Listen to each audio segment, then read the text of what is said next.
Mateo capítulo 26, verso 36. Entonces llegó Jesús con ellos a un lugar que se llama Getsemaní. Y dijo a sus discípulos: sentaos aquí, entre tanto que voy allí y oro. Y tomando a Pedro y a los dos hijos de Zebedeo, comenzó a entristecerse y a angustiarse en gran manera.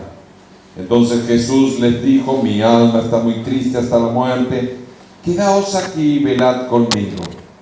Dice el verso 39 que, yendo un poco adelante, se postró sobre su rostro, orando y diciendo: Padre mío, si es posible, pase de mí esta copa, pero no sea como yo quiero, sino como tú. Vino luego los discípulos y los halló durmiendo, y dijo a Pedro: así que no habéis podido velar conmigo una hora. Velad y orad para que no entréis en tentación. El espíritu a la verdad está dispuesto, pero la carne es débil. Otra vez fue y oró por segunda vez, diciendo: Padre mío, si no puede pasar de mí esta copa sin que yo la beba, hágase tu voluntad. Vino otra vez y los halló durmiendo, porque los ojos de ellos estaban cargados de sueño. Y dejándolos se fue de nuevo y oró por tercera vez, diciendo las mismas palabras. Entonces vino a sus discípulos y les dijo: dormid ya y descansad. Y aquí ha llegado la hora, y el Hijo del Hombre es entregado en manos de pecadores. Levantaos, vamos, ved, se acerca el que me entrega. Cuando un cineasta o cuando un director de teatro va a exponer su obra, él va a ir mostrando a través de distintas escenas qué es lo que quiere transmitir, cuál es el mensaje, cuál es el concepto, cuál es la finalidad de la obra que él quiere exponer. Y yo quiero que en esta mañana veamos las 4 escenas del huerto del Getsemaní. En primer lugar, decí conmigo esta palabra. La palabra es separación. ¿Cómo es la primera escena? La escena de la separación. En segundo lugar, decí conmigo intimidad. ¿Cómo es la segunda escena? Intimidad. Primera, segunda, intimidad. Decí conmigo esta palabrita que no nos gusta mucho. Decí la palabra dolor. ¿Cómo es la tercera escena? Dolor. Primero, ahí está. Segundo, intimidad. Tercera, cuarta escena es la escena de la invitación. ¿Cómo es la cuarta escena? Invitación. Primero, segundo, tercero, cuarto, invitación. Las 4 escenas del huerto del Getsemaní. Dice la palabra de Dios que entonces llegó Jesús con ellos, con los discípulos, con los que estaban allí. Algunos dicen que eran solamente 8 de los discípulos los que estaban en este momento, en esta escena. Y dice que van a participar de la escena de la separación, porque atrás queda la multitud. Constantemente el Señor Jesucristo era seguido por una gran multitud. Y aquellas personas eran motivados por distintas cuestiones que ahora el mismo Señor les reclama y les hace ver. Algunos le dicen: ustedes, muchachos, me siguen porque yo les doy de comer, me siguen porque yo hago milagros y sano enfermos, me siguen por distintos motivos. Algunos le seguían porque se daban cuenta que Él era verdaderamente el Hijo de Dios. Atrás quedaron aquellos encuentros extraordinarios cuando el Señor Jesucristo podía limpiar a aquellos que tenían enfermedades como la lepra. Atrás quedaron aquellas personas que llegaban a Él y aún tocaban en la desesperación el borde del manto del Señor y eran sanados. Atrás quedaban aquellas personas que el Señor partía el pan, los multiplicaba los peces y le daba de comer, de manera que todos quedaron saciados en gran manera. Y dice la palabra de Dios que aún sobró. Atrás fueron quedando cada uno de aquellos encuentros en donde todo el pueblo, toda la multitud llegaba, se acercaba y quería escuchar el mensaje del Nazareno. Aquellos mensajes como el sermón de la montaña, que cuando el Señor habló de un montón de temas y termina el mensaje, unos a otros maravillados y asombrados se decían: ¿quién es este que enseña como quien tiene autoridad, no como los escribas y los fariseos? Pero ahora llegan a un lugar, es el huerto del Getsemaní, es el momento previo a la cruz del Calvario, Es el momento previo para lo cual el Señor había venido a este mundo. Y en aquel momento, Él va a dejar atrás la multitud. Él va a dejar atrás sus mensajes. Él va a dejar atrás los milagros. Y llega con sus discípulos a este hermoso lugar. Ahora, cuando pensamos en Getsemaní, pensamos en aquel momento hermoso de esa escena. Pensamos, ¿qué lo hace bello al huerto del Getsemaní? Miren, yo no sé si usted ha tenido la oportunidad de visitar el lugar.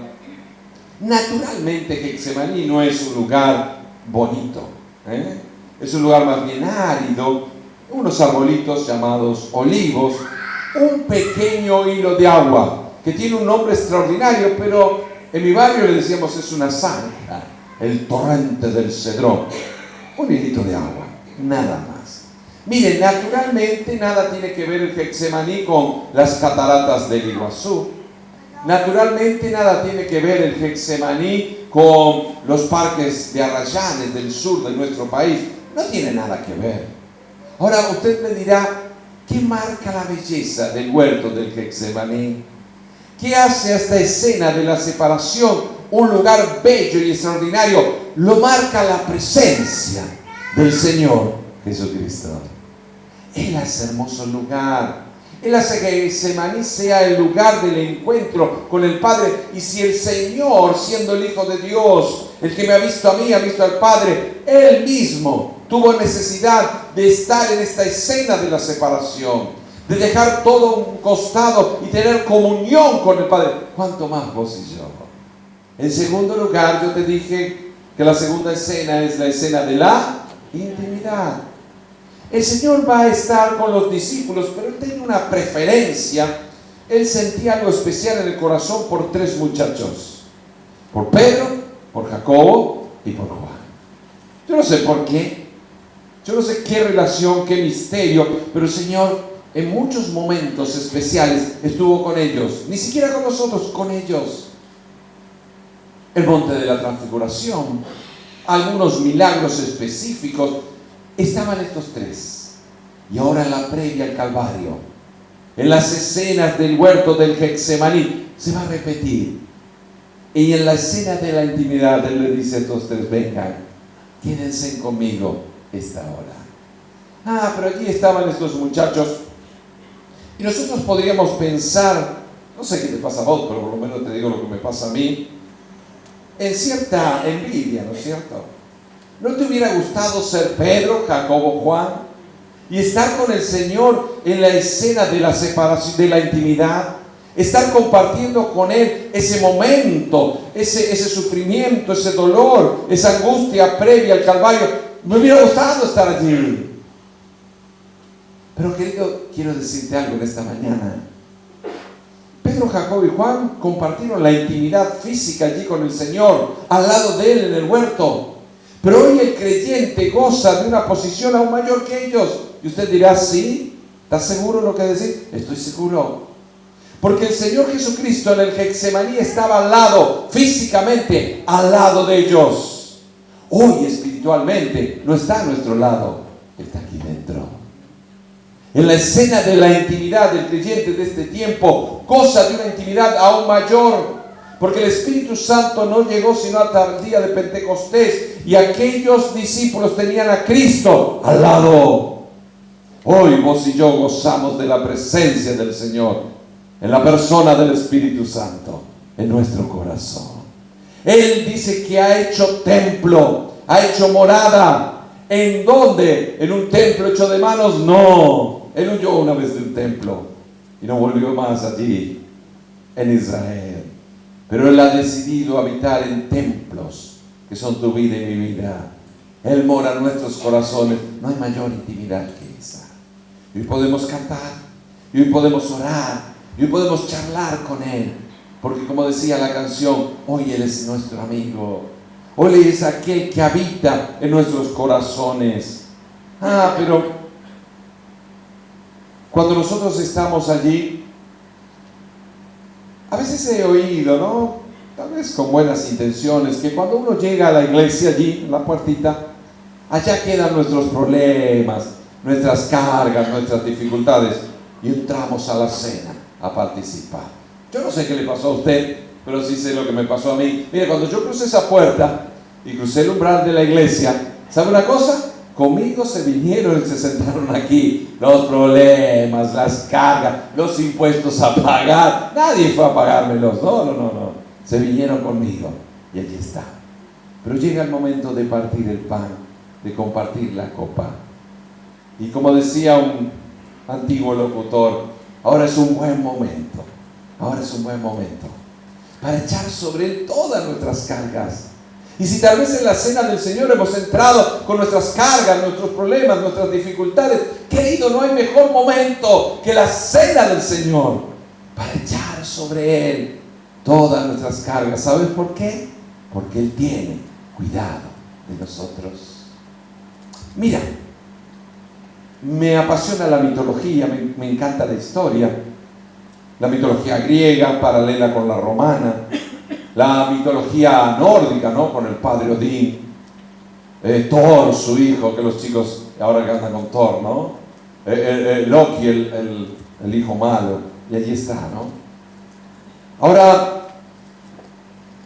cuando uno ve los dioses de las mitologías, cada uno con sus particularidades, y uno se enfrenta al verdadero Dios, qué distinto, qué extraordinario, porque Él se identifica tanto con vos y conmigo que Él va a ir a la cruz del Calvario. Pero Él se identifica tanto con vos y conmigo que no es un Dios lejano, que no es un Dios que está allá arriba y dice, tenés un problema, tenés una dificultad, sí, vos sos el hombre, arreglate como puedas. Él no dice eso.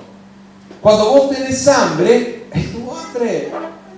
Cuando vos tenés sed, Él ya tuvo sed. Cuando tal vez vos sos un joven y vas a la escuela y te hacen bullying, al Señor sí que le hicieron bullying. Cuando vos decís, me traicionaron mis amigos, mis vecinos, mis familiares, mi esposo, mi esposa, mi hijo, mi hija, mi papá, mi mamá, a Él lo traicionaron, lo vendieron, lo negaron. Todo lo que a vos y a mí nos pasa, Él lo pasó. ¿Sabe qué? ¿Te cobran caro los impuestos aquí? El Señor pagó impuestos. Él pasó por todo lo que humanamente la persona de Jesucristo, vos y yo pasamos. Y cuando vos y yo llegamos a Él con nuestras cargas, problemas y dificultades, Él no es un Dios lejano. Él dice, querido, yo te entiendo, porque yo ya lo pasé. ¿Cómo no creer? ¿Cómo no echar nuestras cargas en semejante Dios? Un Dios que nos salva, un Dios que nos creó, pero un Dios que nos entiende. Porque Él pasó todo lo que vos y yo pasamos. ¿Sos tentado, hermano? ¿Sabes qué? Al Señor lo llevaron al desierto y allí fue tentado. Todo lo que vos y yo pasamos, tenés problemas, cargas, tenés enfermedades, tenés dolores físicos. Mirad y ved si hay dolor, cuál mi dolor. El Señor Jesucristo todo lo pasó por vos y por mí. Él se identifica para salvación, pero Él se identifica con vos y conmigo de tal manera que Él sabe el dolor del hombre estando aquí en la tierra. En primer lugar, la escena de la separación. En segundo lugar, la escena de la intimidad. En tercer lugar, la escena del dolor. Dice la palabra de Dios en los labios del Señor Jesucristo: mi alma está muy triste y angustiada hasta la muerte. Ahora, a ver, que entendamos. ¿Cómo es posible que aquel que decía, mi comida es hacer la voluntad del que me vio y acabar su obra, ahora está triste y angustiado? ¿Puede acaso Dios, en la persona de Jesucristo, estar triste y angustiado? ¿No te has hecho esta pregunta? Ahora, ¿por qué el Señor está así? ¿Por qué esa angustia? ¿Por qué esa tristeza? Mire, yo encontré dos motivos. Para tratar de echar un poquito de luz, para tratar de entender la escena del dolor del huerto del Getsemaní. En primer lugar, dice la palabra de Dios: el que no conoció pecado, por nosotros fue hecho pecado.